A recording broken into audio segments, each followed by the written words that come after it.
बहुत बहुत स्वागत है एक और लेक्चर के अंदर। YouTube पर देख रहे हो ना, YouTube पर तो सुन लो, अदरवाइज इन्फॉर्मेशन मिस करोगे, पता ही नहीं है कैसे देखना है। नंबर 1 थिंग, ऊपर दिए गए नंबर पर DM करो या वीडियो के डिस्क्रिप्शन में जाओ, हमारा टेलीग्राम ज्वाइन करो, क्योंकि फ्री डाउट्स मैं टेलीग्राम पर, चाहे कोई मेरा पेड स्टूडेंट है या नहीं, टेलीग्राम पर फ्री डाउट्स लेता हूँ। अगली बात, ये हमारा एग्जाम ओरिएंटेड बैच का एक और खूबसूरत लेक्चर है कि नहीं? यस सर जी, लगातार हम YouTube पर डाल रहे हैं। हाँ सर जी, सितंबर 26 जनवरी 27 के बच्चों, आप लोगों के लिए ये बेहिसाब मददगार साबित होने वाला है। इसके अंदर जैसा कि आप जानते हैं, हम लोग क्या कवर कर रहे हैं, पूरा कॉन्सेप्ट, वो भी प्रेजेंटेशन थीम में, जैसे तुमने पहले कभी पढ़ा ही नहीं है। 5-6 बच्चों को उठाता हूँ, एक स्टोरी बनाता हूँ, फिर उनके थ्रू स्टोरी को आपके सामने प्रेजेंट करते हैं नाटक के रूप में, फिर उसको कॉन्सेप्ट से लिंक करता हूँ, फिर इम्पैक्ट बुक का लेक्चर देता हूँ, उसके बाद RTP, PYQ, MCQ, study mat, question test chapter wise check करके देता हूँ। MCQ के केस बेस्ड सेपरेट लेक्चर हैं, MCQ के सेपरेट टेस्ट है, सब कुछ मात्र 110 घंटे में। अनलिमिटेड व्यूज़ हैं, चैप्टर वाइज टेस्ट हैं, अनलिमिटेड मेंटोरशिप है, और क्या चाहिए बच्चा पार्टी। सर यूट्यूब पर कितना मिलेगा? जितना यूट्यूब पर अपलोड होते जा रहा है उतना, कुछ चैप्टर्स मॉड्यूल 3 के, बाकी पूरा बैच ले लो, इतना कम प्राइस है, बहुत ही बढ़िया। ऊपर दिए गए नंबर पर DM कर सकते हो या फिर वीडियो के डिस्क्रिप्शन से भी डायरेक्ट ज्वाइन कर सकते हो। हार्ड बुक्स भी मिलेंगी इसके अंदर आपको, 4 हार्ड बुक्स, AS के लिए भी, मॉड्यूल 3 के लिए भी, कॉन्सेप्ट के लिए भी, इम्पैक्ट बुक की भी, MCQ की भी, और 2 रिवीजन चार्ट्स मिलेंगे बच्चा party. 4 hard book, 2 revision charts, तो देर किस बात की है। प्राइस बहुत ओके है, फैसिलिटीज़ बहुत सारी हैं, और वीडियो को लाइक, चैनल को सब्सक्राइब कर दो, क्योंकि डेली 4 वीडियो 2 शॉर्ट फ्री में चैनल पे डाल रहा हूँ, 100 में से 100 नंबर स्कोर करने में आपकी हेल्प करने के लिए, अनलिमिटेड गाइडेंस। चलो बच्चा पार्टी शुरू करते हैं बिना किसी देरी के, लेके प्रभु का नाम। टन टन टन टन। हेलो हेलो बच्चा पार्टी, क्या हाल चाल? सरम बढ़िया, आप सुनाइए। आ जाओ बच्चों, कैश फ्लो स्टेटमेंट की कोई रिवीजन करा देता हूँ, और एक कुछ क्वेश्चंस को भी यार ठिकाने लगा देंगे। चलिए जी, तो फटाफट शुरू करते हैं बिना किसी देरी के। कैश फ्लो स्टेटमेंट एक ऐसी स्टेटमेंट होती है जो कैश अकाउंट का ही एक डिटेल्ड प्रेजेंटेशन है। कैश अकाउंट में सिंपली क्या लिखा होता है, डेबिट साइड सारी रिसीट्स, क्रेडिट साइड सारी पेमेंट्स, और एंड में क्लोजिंग बैलेंस। लेकिन हम उस कैश अकाउंट से कोई डाटा, कोई क्रिटिकल इंफॉर्मेशन डिसीजन मेकिंग के लिए हासिल नहीं कर सकते। अगर हमें कैश अकाउंट से क्रिटिकल इन्फॉर्मेशन हासिल करनी है डिसीजन मेकिंग के लिए, बिजनेस में बेहतर डिसीजंस लेने के लिए, तो हमें उस कैश अकाउंट के अलग अलग टुकड़े करने पड़ेंगे, अलग अलग सेगमेंट बांटने पड़ेंगे, और फिर हम देखेंगे कि कैश का कौन सा एस्पेक्ट अच्छा काम कर रहा है, बिजनेस को कैश जनरेट करके दे रहा है, और कौन सा गलत काम कर रहा है, आउटफ्लो ज़्यादा करवा रहा है। उस अकॉर्डिंग फिर हम डिसीजंस लेंगे। इसीलिए कैश अकाउंट के 3 टुकड़े कर दिए जाते हैं, तो बन जाती है कैश फ्लो स्टेटमेंट। उसमें आता है पहला टुकड़ा cash flow from operating activities, cash flow from investing activities, और cash flow from financing activities. Cash flow from investing activities में आती है tangible fixed assets, intangible fixed assets, और नॉन करंट इन्वेस्टमेंट्स की सेल, और इन्हीं की परचेज ब्रैकेट लगा के। 3 चीज़ें और आती है, इंटरेस्ट रिसीव्ड, डिविडेंड रिसीव्ड, और रेंट रिसीव्ड। पहले इनफ्लो वाले आइटम लिखना सारे, sale of tangible fixed asset, sale of intangible fixed asset, sale of non current investment, interest received, dividend received, rent received. उसके बाद आउटफ्लो वाले लिखना, purchase of tangible fixed assets bracket लगा के, purchase of intangible fixed assets, और purchase of non current investment, दोनों bracket लगा के। फाइनली प्लस माइनस करके अगर पॉजिटिव आता है तो net cash generated from investing activities, negative आता है तो net cash used in investing activities. Financing revise करवा देता हूं। फाइनेंसिंग में क्या होता है, issue of equity share capital. Financing में बेसिकली 5 जगह से आप उधार लेते हो और सूद समेत लौटा देते हो। कहाँ से? Equity share capital, preference share capital, debentures, long term borrowing और शॉर्ट टर्म बोरोइंग। इनसे उधार लेना और इंटरेस्ट और डिविडेंड समेत वापस लौटा देना फाइनेंसिंग एक्टिविटीज में जाता है। मैं पूरा रिपीट कर देता हूँ। Issue of equity share capital, issue of preference share capital, issue of debentures, proceeds from long term borrowing, proceeds from short term borrowing. उसके बाद सारा ब्रैकेट लगा के interest paid, interim dividend paid, final dividend paid, repayment of short term borrowing, repayment of long term borrowing, redemption of debentures, redemption of preference shares, और buyback of equity share capital. Preference share capital और debentures का पैसा वापस लौटाना repayment की जगह redemption कहलाता है, और इक्विटी शेयरहोल्डर्स का पैसा वापस लौटाना रीपेमेंट की जगह बायबैक कहलाता है। प्लस माइनस करके अगर पॉजिटिव आया तो net cash generated from financing activities, negative आया तो नेट कैश यूज्ड इन फाइनेंसिंग एक्टिविटीज। इसके बाद प्यारे बच्चों, अगर ऑपरेटिंग की बात करूं तो ऑपरेटिंग आप 2 मेथड से बना सकते हो। इन्वेस्टिंग और फाइनेंसिंग तो यही था एग्जॉस्टिव लिस्ट। ऑपरेटिंग 2 मेथड से बन सकता है, एक डायरेक्ट मेथड, एक इनडायरेक्ट मेथड। डायरेक्ट मेथड में क्या करना है, sale minus purchase, packing, freight, और अपना सैलरी और अपना वेजेस और अपना एडवर्टीजमेंट और अपना जनरल एक्सपेंसेस, इलेक्ट्रिसिटी, रेंट, ये सब चीज़ें आती है। ऑपरेटिंग की लिस्ट एग्जॉस्टिव नहीं है, जो इन्वेस्टिंग और फाइनेंसिंग में नहीं गया वो ऑपरेटिंग में जाएगा। बस इतना ध्यान रखना वो आइटम नॉन कैश नहीं होना चाहिए। नॉन कैश आइटम कहीं भी नहीं जाता, ऑपरेटिंग में भी नहीं जाता। हाँ, अगर आपको क्वेश्चन में लिखा है ऑपरेटिंग मेथड आपको इनडायरेक्ट मेथड से बनाना है, ऑपरेटिंग एक्टिविटीज इनडायरेक्ट मेथड से बनानी है, तो उसका मैं बोल रहा हूँ नेट प्रॉफिट बिफोर टैक्स में ऐड करोगे DGPDIL, डीजीपी का दिल, D for depreciation, G for goodwill patent trademark amortized, P for preliminary expenses written off, again D for discount on issue of debentures written off, I for interest expense, L for loss on sale of fixed asset. Less होगा drip, DRIP, D for dividend income, R for rent income, I for interest income, P for profit on sale of fixed asset. और आप पहुंच जाओगे operating profit before working capital changes. इसके बाद आपको add करना है करंट एसेट्स का डिक्रीज और करंट लायबिलिटीज का इंक्रीज, और इन दोनों का उल्टा लेस कर देना है। आप पहुंच जाओगे कैश जनरेटेड फ्रॉम ऑपरेशंस पे, माइनस कर दो उसमें से tax paid, you will finally reach cash generated या cash used in operating activities.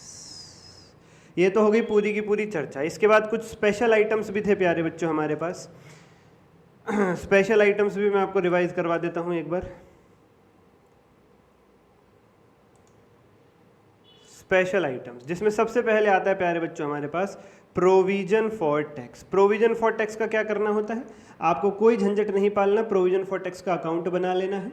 Opening balance by balance BD, जितना प्रोविजन करंट ईयर में बना दिया बाय P&L, जितना टैक्स पे कर दिया टू बैंक, और closing balance to balance CD। Opening closing balance का आगे कोई फर्दर ट्रीटमेंट नहीं है। हाँ, जो बाय P&L यानी करंट ईयर में प्रोविजन क्रिएट किया है वो ऑपरेटिंग में प्लस हो जाएगा, क्योंकि ये नॉन कैश आइटम है। कहाँ प्लस होगा, NPBT की कैलकुलेशन में। और जितना टैक्स आपने पे कर दिया वो ऑपरेटिंग से ही माइनस होगा। कहाँ, जहाँ बिल्कुल नीचे आता है cash generated from operation minus income tax paid, वहाँ पे।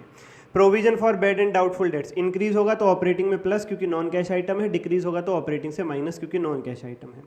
कई बार हमें इन्वेस्टिंग एक्टिविटीज़ के लिए फिक्स्ड एसेट का अकाउंट बनाना पड़ जाता है, क्योंकि इन्फॉर्मेशन बहुत सारी होती है, तो हम PP का अकाउंट प्रिपेयर कर लेते हैं। Opening balance to balance BD, जितना PP और खरीद लिया टू बैंक, जितना डेप्शन लग गया बाय डेप्शन, जितना PP बेच दिया बाय बैंक, बेचते वक्त लॉस हुआ तो बाय P&L, प्रॉफिट हुआ तो टू P&L, राइट ऑफ कर दिया तो बाय P&L, और अंत में क्लोजिंग बैलेंस। अगर क्वेश्चन ने फिक्स्ड एसेट के बैलेंस के साथ साथ आपको एक्यूमुलेटेड डेप्रिसिएशन यानी प्रोविजन फॉर डेप्शन का बैलेंस भी दे रखा है, तो ऊपर वाला बाय डेप्रिसिएशन उठ के नीचे आ जाएगा बाय डेप्रिसिएशन। फिर depreciation account fixed asset account में ना लग के इस अकाउंट में लगेगा, और इसका opening balance by balance BD, closing balance to balance CD। हाँ, अगर कोई PP आपने बेच दिया, राइट ऑफ कर दी है, तो उसकी डेट ऑफ परचेज से लेकर आज तक का डेट ऑफ सेल या डेट ऑफ राइट तक का जो टोटल उस पर डेप्रिसिएशन है, जो अभी तक प्रोविजन फॉर डेप्शन अकाउंट में आ रहा था, अब वहां से उठ के टू PP अकाउंट में चला जाएगा, और इसका सेकंड इफेक्ट ऊपर PP अकाउंट में भी आ जाएगा बाय एक्यूमुलेटेड डेप्रिसिएशन के नाम से। ये क्वेश्चन भी मैंने कराया था। एक बात का याद रखना, जो इंटरेस्ट एक्सपेंस आप ऑपरेटिंग में ऐड करते हो DGP दिल में जो आई है वो एक्रूड बेस पे ऐड करोगे, और जो फाइनेंसिंग से माइनस करते हो इंटरेस्ट, वो जितना उसमें से पे कर दिया उतना माइनस होगा पेड बेसिस पर। इसी प्रकार से जो आप ड्रिप को लेस करते हो, डिविडेंड इनकम, रेंटल इनकम और इंटरेस्ट इनकम, वहां पे ऑपरेटिंग में वो लेस करोगे एक्रूअल बेसिस पे, जितनी इनकम अक्रू हुई है। और इन्वेस्टिंग में जो आप ऐड करते हो interest receive, dividend receive, rent receive, वो जितनी रिसीव हो गई है उसमें से उतनी ऐड करके चलोगे। पूरी हो गई तो पूरी, उसमें क्या दिक्कत है। प्रपोज डिविडेंड का क्या करना है, करंट ईयर 23-24 के रिलेटेड प्रॉफिट्स का डिविडेंड 24-25 में पे होता है, इसीलिए 24-25 की कैश फ्लो स्टेटमेंट में फाइनेंसिंग में माइनस होता है, और 24-25 की ही कैश फ्लो स्टेटमेंट में NPBT में ऐड बैक होता है। हाँ, अगर क्वेश्चन में ये लिखा है कि 23-24 का डिविडेंड 23-24 में ही पे कर दिया, तो मतलब वो इंटरिम डिविडेंड है, वो फिर 23-24 की ही कैश फ्लो स्टेटमेंट के NPBT में ऐड बैक होगा, और 23-24 की ही कैश फ्लो में फाइनेंसिंग एक्टिविटीज से माइनस होगा। जनरली 23-24 का प्रॉफिट साल के एंड में आता है, फिर मीटिंग होती है, फिर अप्रूवल होता है, फिर कहीं अगले साल में जाके डिविडेंड पे होता है। इसलिए 23-24 का डिविडेंड नॉर्मली 24-25 में पे होता है, और 24-25 की ही कैश फ्लो स्टेटमेंट में फाइनेंसिंग में माइनस होता है, और NPBT में ऑपरेटिंग में ऐड बैक हो जाता है। लेकिन अगर क्वेश्चन ने लिखा है कि नहीं जी, हमने तो 23-24 का डिविडेंड 23-24 में ही पे कर दिया, तो फिर 23-24 की ही कैश फ्लो स्टेटमेंट के NPBT में ऑपरेटिंग में ऐड होगा, और फाइनेंसिंग एक्टिविटी से लेस होगा। अगर करंट ईयर का डिविडेंड प्रपोज, कुछ ऐसे वर्ड लिखे हुए क्वेश्चन में, तो वो कॉन्टिजेंट लायबिलिटी है, इग्नोर करो। और लिखा है मीटिंग हुई थी, डिविडेंड प्रपोज हुआ था पर अप्रूव नहीं हो पाया, तो अप्रूव नहीं हुआ तो पे भी नहीं होगा, इसलिए no treatment in cash flow statement. NPBT का फॉर्मूला क्या है, कई बार इनडायरेक्ट मेथड से क्वेश्चन हमसे कहता है कि बनाओ भाई net cash flow from operating activity indirect method से, तो उसकी शुरुआत कहाँ से होती है, NPBT से, और NPBT ही क्वेश्चन गायब कर देता है। तो उसका फॉर्मूला ये है, नेट प्रॉफिट करंट ईयर का प्लस रिजर्व्स में जो आपने ट्रांसफर कर दिया, प्लस प्रीवियस ईयर के प्रॉफिट्स का जो डिविडेंड आपने करंट ईयर में पे किया है, plus interim dividend paid during the year, plus provision for tax जो करंट ईयर में आपने बनाया, माइनस रिफंड ऑफ टैक्स। ये आप लर्न करके चलेंगे, आपको याद करना है। बैंक ओवरड्राफ्ट को करंट लायबिलिटी मान करके ऑपरेटिंग में डील नहीं करेंगे, शॉर्ट टर्म बोरोइंग मान के फाइनेंसिंग में डील करेंगे। कैश एंड कैश इक्विवेलेंट में 3 चीजें आती हैं, कैश, बैंक और शॉर्ट टर्म इन्वेस्टमेंट्स। अगर इनकम टैक्स रिफंड लिखा हुआ है तो एनपीबीटी में लेस और ऑपरेटिंग एक्टिविटीज में माइनस, वो वहीं पे माइनस हो जाएगा। इनकम टैक्स पेड, ये क्या लिखा हुआ है, greater than net if net income tax paid and refund gets negative.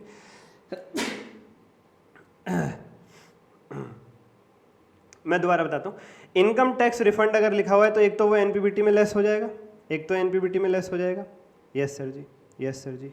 और क्या करेंगे, और ऑपरेटिंग एक्टिविटीज में नीचे जहां पे हम माइनस करते हैं ना इनकम टैक्स पेड, उसमें से एडजस्ट कर देंगे।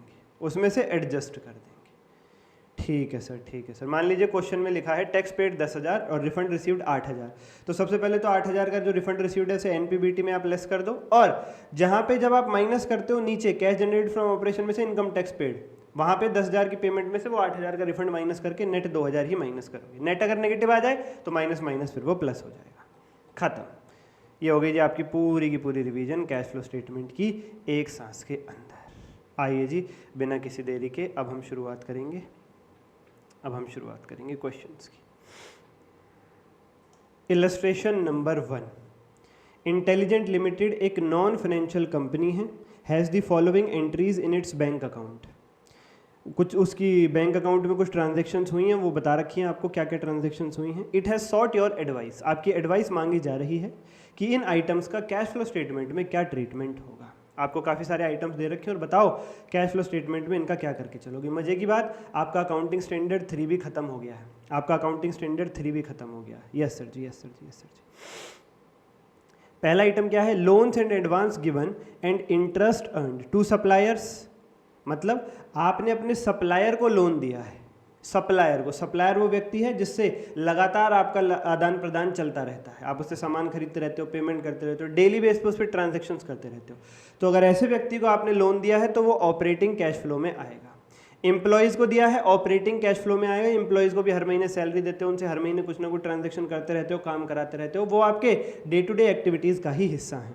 और अपनी सब्सिडरी कंपनी को अगर आपने लोन एडवांस दिया है, सब्सिडरी यानी वो कंपनी जिसके आपने 50% से ज़्यादा शेयर्स खरीद रखे हैं, तो फिर ये इन्वेस्टिंग आइटम बनेगा, फिर ये इन्वेस्टिंग में जाएगा। क्यों, सब्सिडरी में पैसा लगाना इन्वेस्टमेंट कहलाता है, तो उसको दिया गया लोन भी इन्वेस्टिंग आइटम में ही जाएगा। Investment made in subsidiary company and dividend received, अभी बताया मैंने आपको इन्वेस्टिंग में जाएगा। डिविडेंड पेड फाइनेंसिंग में जाता है। TDS on interest income earned investment made investing में। जो आपको इंटरेस्ट की इनकम होती है आप उसको क्या करते हो सर, एक तो हम एनपीबीटी में लेस करते हैं, ड्रिप में आई फॉर इंटरेस्ट इनकम, और इन्वेस्टिंग में सर उसको ऐड करते हैं। तो आपको खाली यही सोचना है कि उसका मेन ट्रीटमेंट है इन्वेस्टिंग में ऐड करना। ऑपरेटिंग से तो लेस इसलिए किया कि वहाँ से हटाया है और उसकी सही जगह ले जाके उसको डाला इन्वेस्टिंग एक्टिविटीज़ में। वो गलत जगह जुड़ गया था इसलिए वहाँ से हटा के इन्वेस्टिंग में डाला, तो उसका सही ठिकाना क्या है, इन्वेस्टिंग। तो उस इंटरेस्ट पे अगर टीडीएस कट जाएगा, गवर्नमेंट टैक्स काट लेगी, वो भी इन्वेस्टिंग आइटम ही बनेगा, वो भी उसी में से एडजस्ट होगा, इन्वेस्टिंग आइटम ही बनेगा। TDS on interest and on advance given to supplier, ऊपर अभी हमने सप्लायर को लोन दिया था, वो कहाँ डाला था, ऑपरेटिंग एक्टिविटीज में, तो फिर उस सप्लायर से उस लोन पे जो हमें ब्याज मिलेगा वो ऑपरेटिंग ही होगा। और इंश्योरेंस क्लेम मिल गया, हमारे एक फिक्स्ड एसेट में आग लग गई थी, इंश्योरेंस कंपनी से क्लेम मिल गया, ये क्या होगा, एक्स्ट्रा ऑर्डिनरी आइटम। हमने अकाउंटिंग स्टैंडर्ड 5 में पढ़ा था, loss from fire extra ordinary item होता है। एक्स्ट्रा ऑर्डिनरी आइटम कौन से होते हैं, जो रोज रोज नहीं होते और बिजनेस से रिलेटेड नहीं होते, एकदम अलग ही होते हैं। जैसे कि आग लग जाना, कभी कभी, बहुत कभी, वेरी रेयर होते हैं। और आग लग जाना कोई बिजनेस रिलेटेड एक्टिविटी नहीं है, ये बिजनेस के लिए बिल्कुल अलग थलग एक्टिविटी है, यस सर जी। चलो जाएगा इन्वेस्टिंग में ही एक्स्ट्रा ऑर्डिनरी आइटम के नाम से। सर इन्वेस्टिंग में क्यों जाएगा, पहले तो ये बताओ। इन्वेस्टिंग में इसलिए जाएगा क्योंकि इंश्योरेंस करवाना एक इन्वेस्टमेंट है, अगर नुकसान हुआ तो वहाँ से रिकवरी हो जाएगी। इंश्योरेंस करवाना एक इन्वेस्टमेंट है प्यारे बच्चों। और वैसे भी किसके आपने इंश्योरेंस करवा रखा था, फिक्स्ड एसेट का, और फिक्स्ड एसेट का सारा ट्रीटमेंट कहाँ होता है, इन्वेस्टिंग में। तो फिक्स्ड एसेट के इंश्योरेंस से कंपनी से जो पैसा मिलेगा वो भी कहाँ जाएगा, इन्वेस्टिंग में। तो इसके तो कई सारे रिलेशन है भाई, कई सारे रिलेशन है, ठीक है सर, ठीक है सर, ठीक है सर। इसके बाद प्यारे बच्चों हम आएंगे नंबर 3 पे। From the following information cash flow from operating activities आपको निकालना है। देखिए कैश अकाउंट आपको दे रखा है और कह रहे हैं इससे देख करके ऑपरेटिंग एक्टिविटीज़ बना के दिखाओ।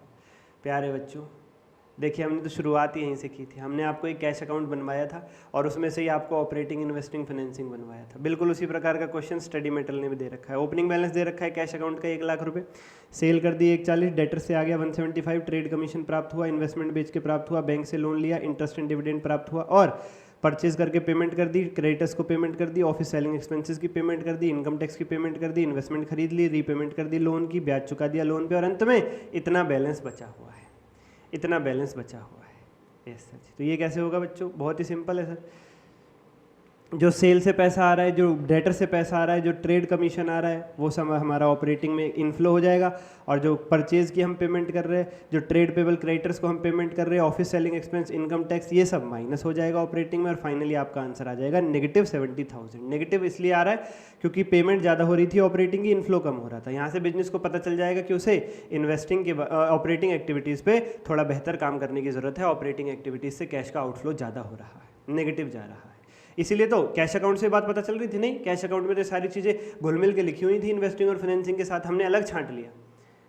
इसलिए तो कैश अकाउंट की डिटेल्ड प्रेजेंटेशन कहलाती है कैश फ्लो स्टेटमेंट। इसलिए वर्ड लिखे हुए हैं नेगेटिव है, इसलिए लिखे हुए हैं net cash flow used in operating activities.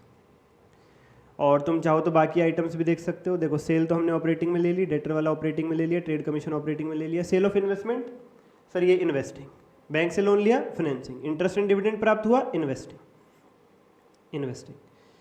उसके बाद कैश परचेज ऑपरेटिंग में ले लिया, ट्रेड पेबल ऑपरेटिंग में ले लिया, इनकम टैक्स ऑपरेटिंग में ले लिया, इन्वेस्टमेंट खरीद ली इन्वेस्टिंग, लोन रीपेमेंट कर दिया फाइनेंसिंग, लोन पे ब्याज पे कर दिया फाइनेंसिंग। तो आप चाहो तो इन्वेस्टिंग और फाइनेंसिंग भी इसका बना सकते हो।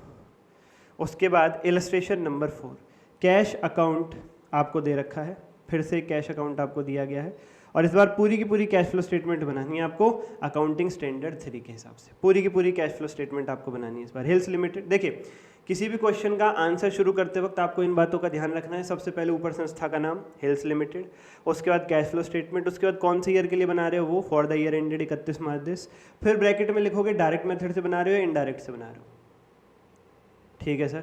और अगर क्वेश्चन में ₹1000 है, जैसे यहाँ पे लिखा हुआ था ₹1000, तो तुम भी अपना आंसर ₹1000 ही प्रेजेंट करोगे। क्वेश्चन में ₹1,00,000 है, तुम भी ₹1,00,000 ही प्रेजेंट करोगे आंसर। ₹1,00,00,000 है, ₹1,00,00,000 ही प्रेजेंट करोगे। सिंपल है तो तुम भी सिंपल ही प्रेजेंट करोगे। तो सर अगर सिंपल है और हम उसे ₹1,00,000 ₹1,00,00,000 करना चाहें नहीं कर सकते, मार्क्स कट जाएंगे। जैसा क्वेश्चन वैसा आंसर। सर अब एक बात हमें बताओ, हमें कैसे पता चलेगा क्वेश्चन में कि डायरेक्ट मेथड से करना है कि इनडायरेक्ट मेथड से करना है? बच्चों तुम्हें डाटा देख के पता चल जाएगा यार, तुम्हें डाटा देख के पता चल जाएगा। तुम देखो किस प्रकार का डाटा दे रखा है, डेटर से पैसा आया, सप्लायर को पेमेंट कर दी, ये सब क्या, ये सब ऑपरेटिंग है। और अगर सॉरी ये सब डायरेक्ट मेथड है और इनडायरेक्ट होता तो NPBT, depreciation, goodwill, patent, trademark, amortise, preliminary expense, discount on issue of debenture, interest income dividend rate, मतलब उस टाइप का ही डाटा दे रखा होता आपको। Propose dividend, provision for tax वगैरह वगैरह। डाटा देख के खुद ब खुद पता चल जाएगा, डाटा देख के खुद ब खुद पता चल जाएगा। यूँ तो एग्जाम का क्वेश्चन भी बता देगा आपको डायरेक्ट से करने इनडायरेक्ट से करने, पर अगर नहीं बताए, कई बार नहीं भी बताता है, तो आपको डाटा देख के पता चल जाएगा। बिल्कुल टेंशन लेने की जरूरत नहीं है। ये तो इसलिए तो हमने लॉजिकली करा है, रटा नहीं है। तो बच्चों receipt from customer 2783 operating, issue of shares financing, fixed asset की sale investing, payment to supplier operating, payment for property plant equipment investing यानी fixed asset, payment for overhead operating, wages salary operating, taxation operating, dividend paid financing, bank loan repaid financing. तो इस प्रकार से आप करोगे तो operating भी आ जाएगा, इन्वेस्टिंग भी आ जाएगा, फाइनेंसिंग भी आ जाएगा। ऑपरेटिंग आपका आएगा 309 पॉजिटिव और इन्वेस्टिंग आएगा 102 नेगेटिव और फाइनेंसिंग आएगा 13 नेगेटिव। तो इन तीनों का नेट करो, 309 माइनस 102 माइनस 30 177 ये आ रहा net increase in cash and cash equivalent 177। Increase इसलिए लिखा हुआ है तीनों का नेट करके पॉजिटिव आ रहा है, तीनों का नेट करके नेगेटिव आता तो लिखते हैं net decrease.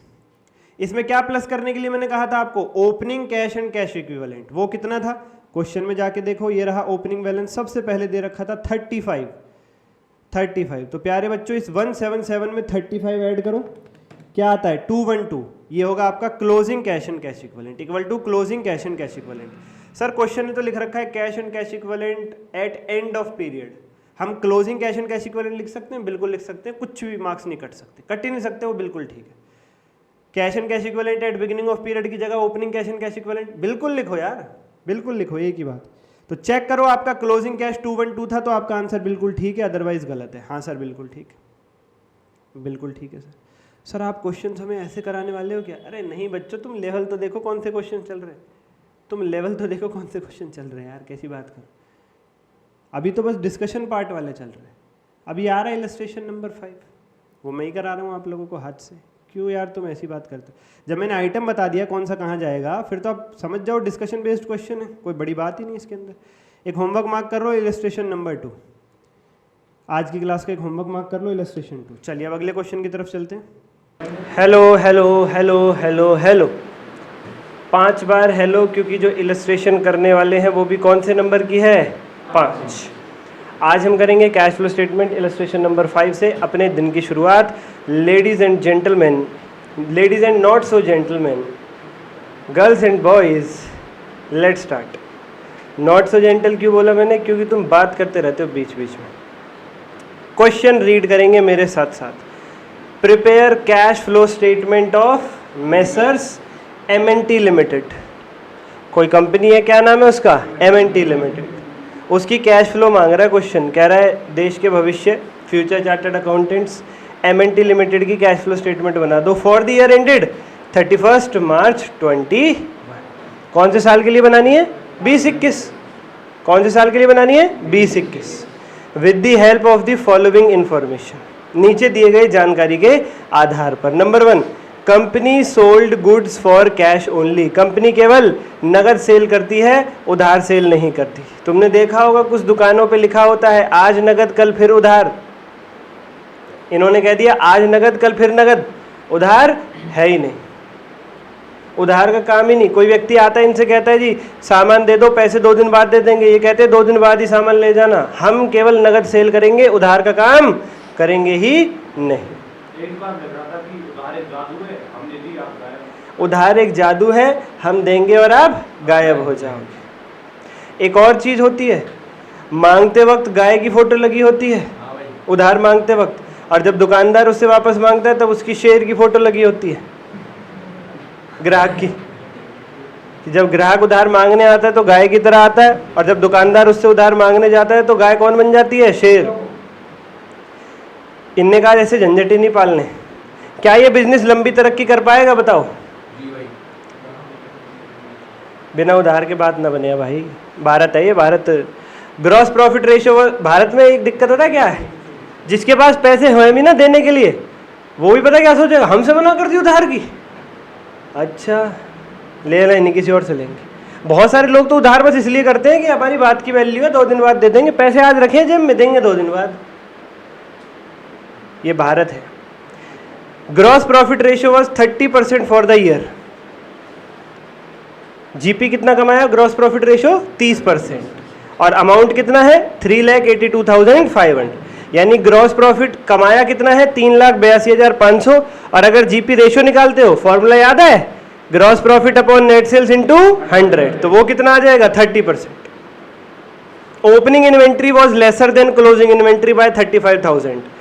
Opening inventory was थी, लेसर यानी कम, देन यानी से, क्लोजिंग इन्वेंट्री से कम थी। कौन? Opening inventory. यानी यूं कहूं ओपनिंग स्टॉक कम है, क्लोजिंग स्टॉक ज्यादा है। कितने का डिफरेंस है? 35,000 का। क्लोजिंग स्टॉक ज्यादा है ओपनिंग स्टॉक से, ओपनिंग स्टॉक कम है क्लोजिंग स्टॉक से। कितना? 35,000। Wages paid 4,92,500। Office and selling expenses paid 75,000। Dividend paid 30,000। Bank loan repaid 2,15,000। और इस 2,15,000 में ब्याज कितने का है? 15,000। लोन वापस चुकाओगे तो ब्याज समेत चुकाना पड़ता है ना, लोन मिलता तो सीधा सीधा है, और वापस चुकाना पड़ता है मूल प्लस ब्याज। Trade payable on 31 March 20 exceed the balance as 31 March 21 by 25,000। इस लाइन को जरा अच्छे से समझ लेना। ट्रेड पेबल किसका दूसरा नाम है? क्रेडिटर्स। दूसरा नाम कहूं या यूं कहूं wider version, creditors plus bill payable दोनों के टोटल को कहते हैं ट्रेड पेबल। मान लीजिए क्रेडिटर्स है, क्रेडिटर कौन लोग होते हैं? हमारे ऊपर उधार है ना, क्रेडिटर यानी जिन लोगों का पैसा हमारे ऊपर उधार है, जिन लोगों का पैसा हमारे ऊपर उधार है, हमारे सर पे जो मंडरा रहे हैं पैसे लेने के लिए, उन्हें कहते हैं creditors. 31 March 2020 exceed the balance on 31 March 2021 by 25,000। इस लाइन का मतलब समझे? 31 मार्च 2020 एक्सीड का मतलब ज्यादा बैलेंस था 31 मार्च 2020 को, 31 मार्च 21 को उधारी कम है। 31 मार्च 2020 एक्सीड का मतलब 31 मार्च 2020 को उधारी ज्यादा थी, 31 मार्च 2021 आते आते उधारी कम हो गई है। कितनी? 25,000। कैसे कम हुई होगी उधारी? आपने चुका दी होगी, आपने पेमेंट कर दी होगी। सही कह रहा हूं गलत कह रहा हूं? बोलो पक्का? अच्छा, उधारी करंट लायबिलिटी है, ये क्रेडिटर जानते हो सभी लोग, और करंट लायबिलिटी कम हो रही है 25,000 से, तो डिक्रीज इन करंट लायबिलिटी को ऐड करते हैं कि लेस करते हैं? ऑपरेटिंग में लेस ही होगा। आप देखो ना, करंट लायबिलिटी कब घटती है? जब पेमेंट करते हो। उधारी कम कब होगी? जब पेमेंट करी होगी, और पेमेंट करी होगी तो क्या करोगे? माइनस करोगे, सिंपल एज दैट। लेकिन अगली लाइन ने हिला डाला, लाइफ जिंगल वाला, सब कुछ बदल दिया। Amount paid to trade payables during the year 4,60,000। अभी तक हम क्या सोच रहे थे कि पिछले साल उधारी कम थी, ज्यादा थी, इस साल उधारी कम हो गई 25,000 से, तो हमने 25,000 की पेमेंट कर दी होगी। जबकि अगला पॉइंट क्या कह रहा है? हमने पेमेंट करी है 4,60,000 रुपए की। Oh my God sir, question कहना क्या चाहता है? 8वां और 9वां पॉइंट अलग से डील करेंगे, अभी आगे बढ़ते हैं। Tax paid during the year 65,000, provision for tax 45,000, investment sold 7 lakh, profit कितना हुआ बेचते वक्त? 20,000, depreciation 85,000, plant machinery purchased 2.5 lakh, opening cash and cash equivalent 2 lakh, closing cash and cash equivalent 6,07,500। आया समझ में? क्वेश्चन की हिंदी समझ में आई? मांगा क्या है आपसे? Cash flow statement, cash flow statement. तैयार हो बच्चों मेरे साथ साथ? आइए साथ साथ सॉल्व करेंगे आप और हम मिलकर illustration number 5। Let's go.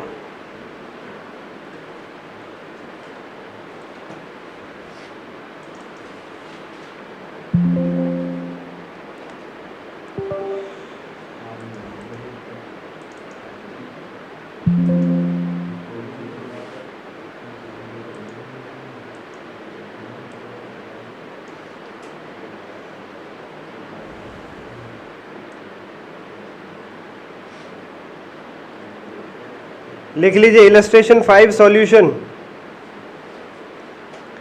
Illustration 5 solution. Messrs M and T limited, Messrs M and T limited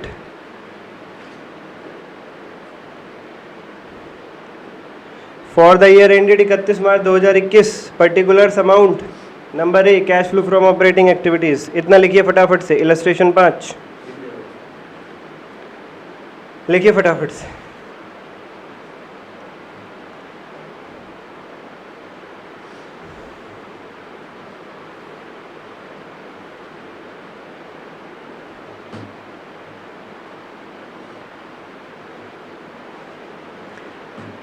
बच्चों, आप बहुत सारे बच्चे अब सोच रहे होंगे कि सर लिखेंगे net profit before tax, add DGP दिल, लेस ड्रिप वगैरह वगैरह।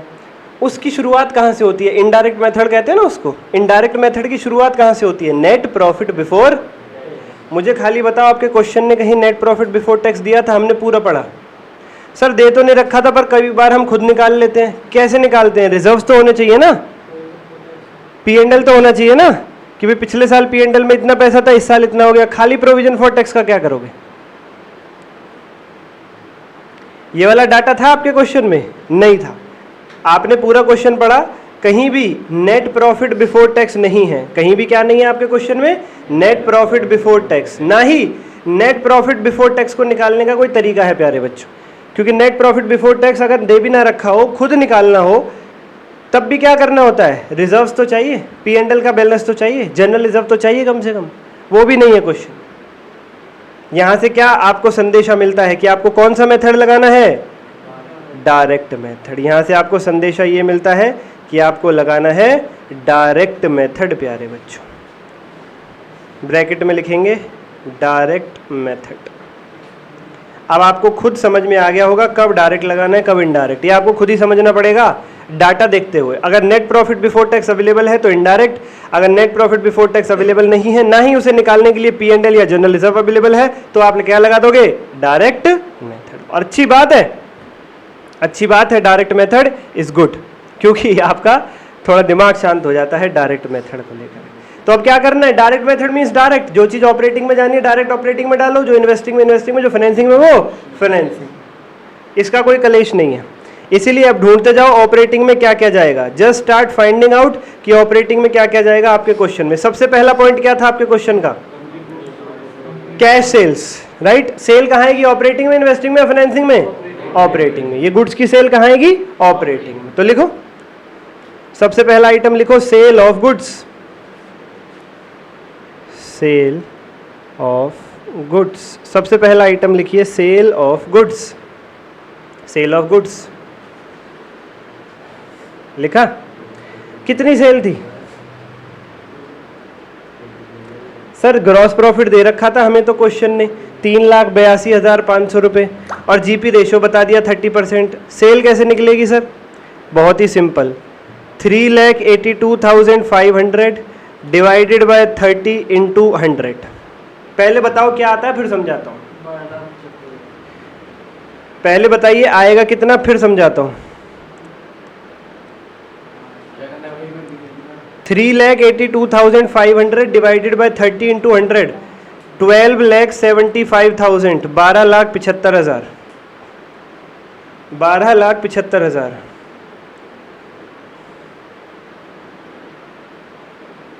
अब बहुत सारे बच्चों को लग रहा होगा ये मैंने किया क्या है, कुछ भी नहीं किया मैंने। फॉर्मूला याद है जीपी रेशो का, क्या फॉर्मूला था, gross profit upon net sales into 100 into 100 equal to GP ratio, या ऐसे लिखूं GP ratio equal to gross. बस बताओ ग्रॉस प्रॉफिट कितना दे रखा है आपके क्वेश्चन ने, 3,82,500 डिवाइडेड बाय सेल्स तो हमें ढूंढनी है, सेल्स तो हमें ढूंढनी है, into 100 equal to GP ratio कितना था, 30%, राइट। तो आपको क्या करना है, इस नेट सेल्स को इधर ले जाओ, 30 को अपॉन में ले आओ, राइट। इन दोनों को इंटरचेंज कर देता हूं, इसको यहां से उठा के यहां लिख देता हूं, वो दूसरी तरफ चला जाएगा नेट सेल्स। यही तो होता है मैथ्स में, और होता क्या है वही मैंने लिखा है। नेट सेल्स निकालने के लिए 3,82,500 डिवाइडेड बाय 30 इंटू 100, राइट। पक्का समझ में आ गई। मैथ्स में लेफ्ट साइड डिवाइड की चीज राइट साइड कहां चली जाएगी, ऊपर चली जाएगी। लेफ्ट साइड जो नेट सेल्स डिनोमिनेटर में था वो राइट साइड कहां चला जाएगा, न्यूमरेटर में, और राइट साइड न्यूमरेटर में जो 30 था वो लेफ्ट साइड डिनोमिनेटर में आ जाएगा, और नेट सेल्स मिल जाएगी कितनी, 12,75,000। लेकिन सर नेट सेल्स का मतलब तो सर टोटल सेल होता है, सेल रिटर्न काट के। नेट सेल का मतलब होता है sir total sales minus sale return. Sale return तो चलो जीरो हटाओ, तो नेट सेल्स का मतलब हुआ टोटल सेल, जबकि हम तो क्या ढूंढ रहे थे, केवल कैश सेल्स, केवल कैश सेल। टोटल सेल का मतलब क्या हो जाता है, cash cell plus credit sale दोनों। तो ये तो टोटल सेल निकल के आई है, net sale means total sale, net sales means total sale, तो ये तो टोटल सेल निकल के आई है। हमें क्या चाहिए थी, कैश वाली। तो जो 12,75,000 आ रही है ये टोटल सेल है, लेकिन क्वेश्चन ने क्या कहा था, कंपनी केवल कौन सी सेल करती है, कैश सेल, इसलिए क्रेडिट सेल क्या हो जाएगी, जीरो। और जो टोटल सेल आ रही है 12,75 वही क्या बनेगी, कैश सेल, वही क्या बनेगी, कैश। इसीलिए प्यारे बच्चों हमने केवल ये छोटा सा काम किया, इतनी लंबी प्रोसेस ना करनी पड़े, पेपर में भी ऐसे प्रेजेंट कर सकते हो आप, कोई आफत नहीं है। अगला आइटम क्या है आपके क्वेश्चन में, स्टार्ट रीडिंग विद मी। अगला आइटम जीपी रेशियो के बाद opening stock was lesser than closing stock by 35,000। बताओ इसका क्या ट्रीटमेंट होगा, इसका क्या ट्रीटमेंट होगा? ओपनिंग स्टॉक क्लोजिंग स्टॉक जो आपको दे रखा है इसका क्या करेंगे? बताइए सभी बच्चे, बताइए सभी बच्चे, everyone please tell me.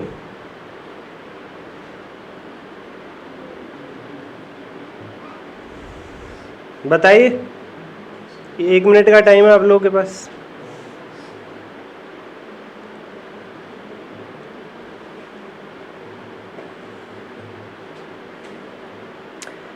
Stock क्या होता है इतना तो बता सकते हो मुझे? Current asset, current asset, inventory यानी स्टॉक यानी करंट एसेट। करंट एसेट के डिक्रीज इंक्रीज को इनडायरेक्ट मेथड में करते हैं, add less. Decrease in current asset को ऐड कर देते हैं, इंक्रीज इन करंट एसेट को लेस कर देते हैं इनडायरेक्ट मेथड में। हम क्या फॉलो कर रहे हैं? Direct method. तो डायरेक्ट मेथड में आपको क्या करना है? करंट एसेट करंट लायबिलिटी के बैलेंसेस को इग्नोर करना है। डायरेक्ट मेथड का मतलब क्या है? जो पे हुआ वो लिखो, जो रिसीव हुआ वो लिखो, बात खत्म। कोई इंक्रीज डिक्रीज कोई बैलेंस कुछ कंसीडर करने की जरूरत नहीं है आपको। जो सीधी सीधी चीज दे रखी है बस वो लिखो, काम खत्म, काम खत्म। ओपनिंग स्टॉक कम था, क्लोजिंग स्टॉक ज्यादा था, इससे आपको क्या पता लगेगा? इससे आपको ये पता लग जाएगा कितना कैश आया कितना कैश गया? नहीं, ठीक है। इसीलिए इस चीज को आप कंप्लीटली इग्नोर करेंगे। ओके सर, अगला पॉइंट क्या है? अगला पॉइंट क्या है आपके क्वेश्चन में? Wages paid 4,92,500। बताओ वेजेस पेड कहाँ आएगी? तो लिखो फटाफट, वेजेस पेड ब्रैकेट लगा देना क्योंकि पेमेंट है। 4,92,500, 4,92,500। अगला item office and selling expenses 75,000, 4,92,500। Office and selling expense operating बनेंगे, ब्रैकेट लगा के लिख दीजिए 75,000 75,000, 75,000 75,000। Very very good, very very good, शाबाश।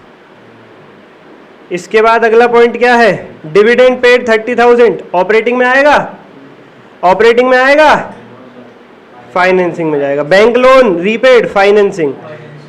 Amount paid to trade payables 4,60,000 जो 9th पॉइंट दे रखा था। 8th पॉइंट इग्नोर करो, पूछो क्यों? उसमें बैलेंसेस दे रखे हैं। डायरेक्ट मेथड में मैंने कह दिया बैलेंसेस को इग्नोर करो, कभी अकाउंट बनाना होगा तब की तब देखेंगे, अभी इग्नोर करो, ठीक है सर। तो पेमेंट सीधी सीधी कितनी बता दी आपके क्वेश्चन ने? Payment to trade payables 4,60,000। सीधा लिख दो उठा करके, बात करो खत्म। Payment to trade payables bracket लगा के लिख दीजिए 4,60,000, 4,60,000, 4,60,000, 4,60,000। अगला आइटम है टैक्स पेड 65,000। कहां पे आता है? ऑपरेटिंग में। लेकिन उससे पहले क्या लिखना होता है? Cash generated from operations, cash generated from operations. यहां तक का हिसाब निकाल लो पहले। 1275 माइनस 4,92,500 करिए मेरे साथ साथ calculate. 1275 minus 4,92,500 minus 75,000 minus 4,60,000, 2,47,500, 2,47,500, 2,47,500, 2,47,500। Next is tax paid 65,000, minus कर दो, माइनस टैक्स पेड 65,000।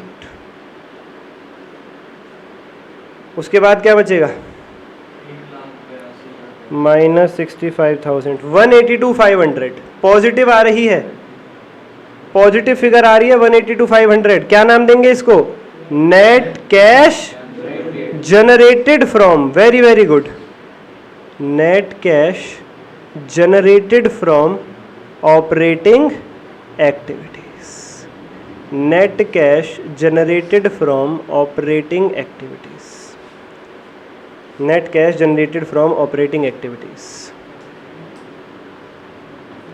सर इसके बाद कोई आइटम रह गया ऑपरेटिंग? अरे नहीं, उसके बाद तो इन्वेस्टमेंट और अपना ये प्लांट मशीनरी परचेज, ये सब इन्वेस्टिंग आइटम है। सर डेप्रिसिएशन भी तो दे रखा है, ऑपरेटिंग में जाता है, लेकिन कब?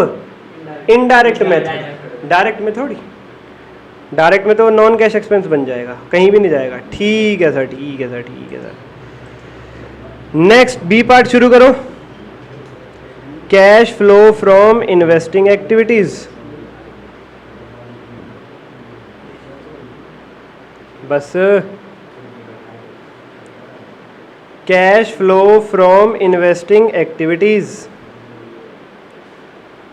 Cash flow from investing activities, cash flow from investing activities. एक बार बोलिए, मजा आ रहा है, एक बार। Cash flow from investing activities.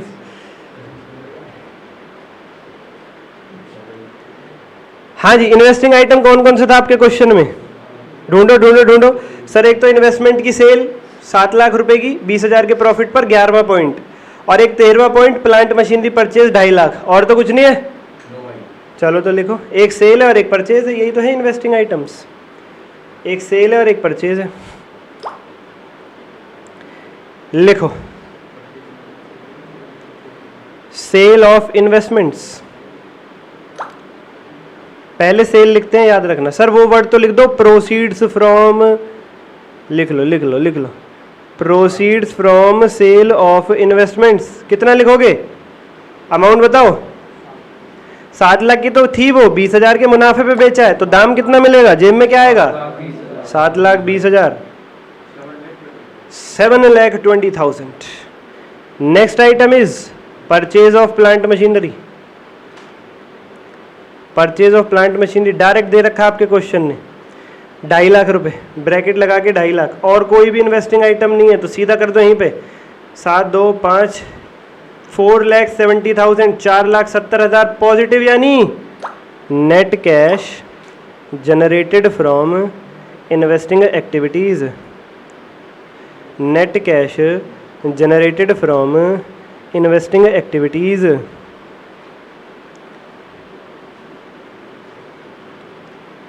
Net cash generated from investing activities. C part cash flow from financing activities. Sir इस क्वेश्चन में आप रुक रुक के चेक नहीं कर रहे कि कोई ऐसा तो नहीं है कोई भी फाइनेंसिंग, कोई भी इन्वेस्टिंग आइटम ना हो, हम खाली हेडिंग लिख के रुक जाएं? अरे शुरू में पढ़ तो लिया था, इन्वेस्टिंग भी था, ऑपरेटिंग भी था, फाइनेंसिंग भी था, सारे आइटम थे। Cash flow from financing activities. देखो अपने क्वेश्चन में फाइनेंसिंग एक्टिविटीज कौन कौन सी हैं? सबसे पहले डिविडेंड पेड 30,000। लिखो डिविडेंड पेड 30,000, ब्रैकेट लगा देना प्यारे बच्चों। Dividend paid 30,000। इसके बाद bank loan repaid, bank loan repaid 2,15,000, और इसी में ब्याज भी है। हाँ तो ठीक है, दोनों इसी में आते हैं, तुम्हारी इच्छा है। बैंक लोन रीपेड 2 लाख अलग लिखो, और इंटरेस्ट पेड 15,000 अलग लिखो, या फिर बैंक लोन रीपेड इकट्ठा लिख दो 2,15,000, ब्रैकेट में लिख दो इंक्लूडिंग इंटरेस्ट। वो तुम्हारी इच्छा है। क्वेश्चन ने कहा था 2,15,000 का लोन चुकाया है, जिसमें 2 लाख मूल है, 15,000 ब्याज है, तो चाहो तो आप इकट्ठा लिख सकते हो 2,15,000, चाहे अलग अलग लिख सकते हो। लेकिन अगर इकट्ठा लिखोगे बैंक लोन रीपेड 2,15,000, तो बैंक लोन रीपेड के ब्रैकेट में लिख देना इंक्लूडिंग इंटरेस्ट, इंक्लूडिंग इंटरेस्ट। ठीक है सर, और कौन सा आइटम है? और कौन सा आइटम है क्वेश्चन में? बस सर, और तो कोई फाइनेंसिंग आइटम है नहीं, खत्म खत्म। चलिए जी, तो ये तो नेगेटिव आ रहा है 2,45,000। इसको क्या बोलेंगे निशांत? नेट कैश यूज्ड इन financing activities. Net cash used इन फाइनेंसिंग एक्टिविटीज।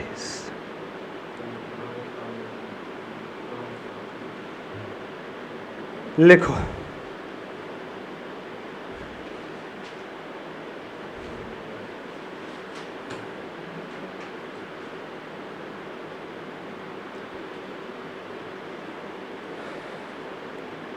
अगले स्टेप पे क्या करते हैं, तीनों का टोटल मारेंगे। ए यानी ऑपरेटिंग क्या आया था,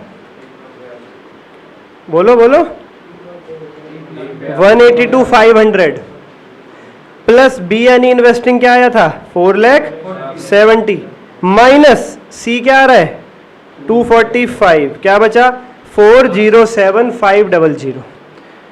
पॉजिटिव आ रहा है तो लिखेंगे इसको net increase in cash, net increase in cash. कैसे आया ये, ए प्लस बी प्लस सी, तीनों को जोड़ दिया।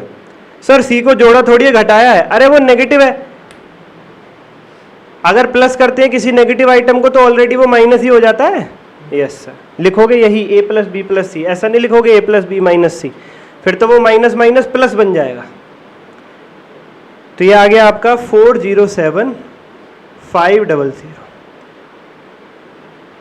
407,500 को निकालते वक्त 182,500 में प्लस करोगे 470, माइनस करोगे 245, लेकिन यहां ब्रैकेट में हमेशा क्या लिखोगे, ए प्लस बी प्लस सी। इसमें क्या ऐड करना होता है, शाबाश, opening cash and cash equivalents, जो आपके क्वेश्चन में था 2 lakh. Opening cash and cash equivalents, ये आपके क्वेश्चन में था 2 लाख। तो बताइए 407,500 plus 2 lakh 607,500, this is your closing cash and cash equivalents. Closing cash and cash equivalent 607,500, 607,500। अब हमें चेक करना है कि हमारा आंसर ठीक है या नहीं। फटाफट पहले नोट करो, फटाफट पहले नोट करो।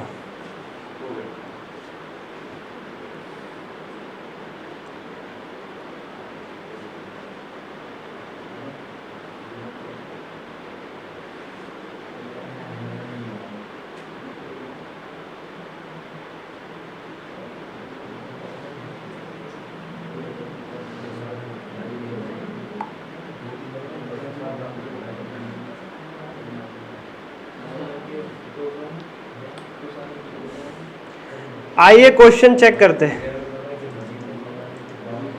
क्वेश्चन में क्लोजिंग कैश कितना दे रखा है, ऊपर देखो, कैश एंड कैश इक्विवेलेंट कितना है 31 मार्च 21 को 607,500।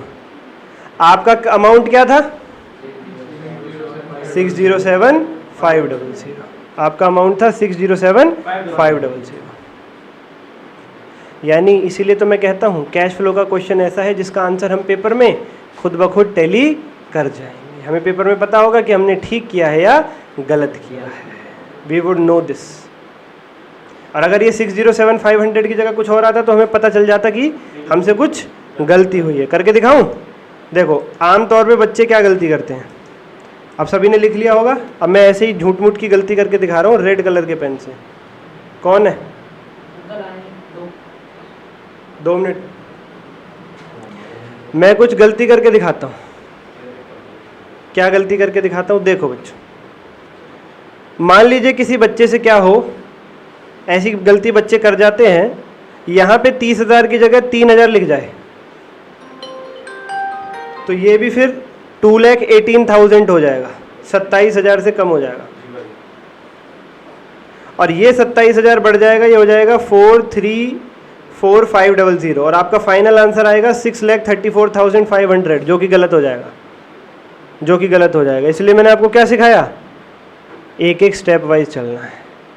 और जैसे ही आप पेपर में देखोगे कि आपका closing cash and cash equivalent आ रहा है 634,500 और क्वेश्चन के अंदर कितना है 607,500, तो आप समझ जाओगे जरूर कहीं ना कहीं गलती हुई है। उसके बाद आप लोगों को 2 या 3 मिनट का समय मिलेगा गलती सुधारने के लिए, अगर आप गलती सुधारना चाहते हो तो। अगर गलती नहीं मिलती है तो मेरी बात ध्यान रखिएगा, छोड़ के आगे बढ़ जाइएगा, अदरवाइज प्रॉब्लम में फंस जाओगे, इतना ज़्यादा डीप घुस जाओगे इस समस्या को ढूंढने के चक्कर में, 1 घंटा 1.5 घंटा खराब कर दोगे, पूरा पेपर व्यर्थ हो जाएगा। ऐसे बहुत सारे बच्चे अटक जाते हैं, इस गलती का सामना बहुत सारे बच्चे कर जाते हैं। इसलिए मैं कह रहा हूँ पेपर में कोई बैलेंस शीट टैली ना हो, कभी पेपर में कोई और समस्या आए, कभी पेपर में इस प्रकार से कैश फ्लो टैली ना हो, तो आप क्या सोचोगे कि ठीक है यार ऊपर से जितना करना था कर दिया, एक बार ट्राई मार लेते हैं, कुछ दिख जाए गलती हमें तो ठीक है, नहीं दिखे तो तुरंत अगले सवाल पे बढ़ जाना है, तुरंत की तुरंत अगले सवाल पे बढ़ जाना, नहीं तो यही आपका 1-1.5 घंटा खा जाएगा। ये बहुत बड़ी गलती है।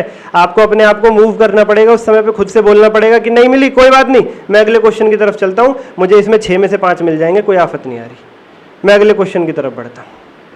ठीक है, याद रखोगे ये बात। और अगर आप इसी में लग गए, इसी में समा गए, तो मेरी बात ध्यान रखना, फिर नहीं होने का भाई पेपर आपका, फिर तो 6 नंबर, 6 भी नहीं 5 ही आएंगे फिर तो टोटल, बाकी हो ही नहीं पाएगा, इसमें 5 मिलेंगे।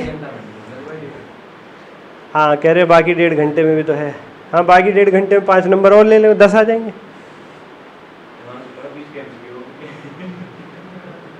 चलो याद रखना जो सलाह मैंने आपको दी है। कोई डाउट इस क्वेश्चन के अंदर? ओके चलो।